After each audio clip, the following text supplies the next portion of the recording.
যোগ দিতে ২২ সেপ্টেম্বর যুক্তরাষ্ট্রের স্থানীয় সময় বিকেল ৩:৩০টায় নিউ ইয়র্ক পৌঁছান প্রধান উপদেষ্টা ডক্টর মোহাম্মদ ইউনূস। তাকে স্বাগত জানান বাংলাদেশের রাষ্ট্রদূত তারেক মোহাম্মদ আরিফুল ইসলাম ও জাতিসংঘে বাংলাদেশের স্থায়ী প্রতিনিধি সালাউদ্দিন নোমান।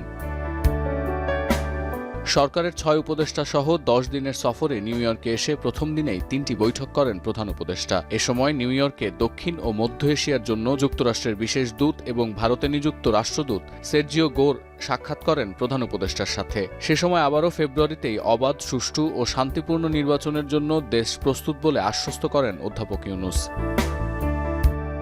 ২৩ সেপ্টেম্বর থেকে সাধারণ পরিষদের অধিবেশনে বাংলাদেশের নেতৃত্ব দেবেন ডক্টর ইউনূস। একই সঙ্গে সেদিন মার্কিন প্রেসিডেন্ট ডোনাল্ড ট্রাম্পের আমন্ত্রণে নৈশভোজে অংশ নেবেন তিনি। ২৬ সেপ্টেম্বর নিউ ইয়র্ক সময় দুপুর ১:৩০টায় জাতিসংঘ সাধারণ পরিষদে বাংলায় বক্তৃতা করবেন অন্তর্বর্তী সরকার প্রধান।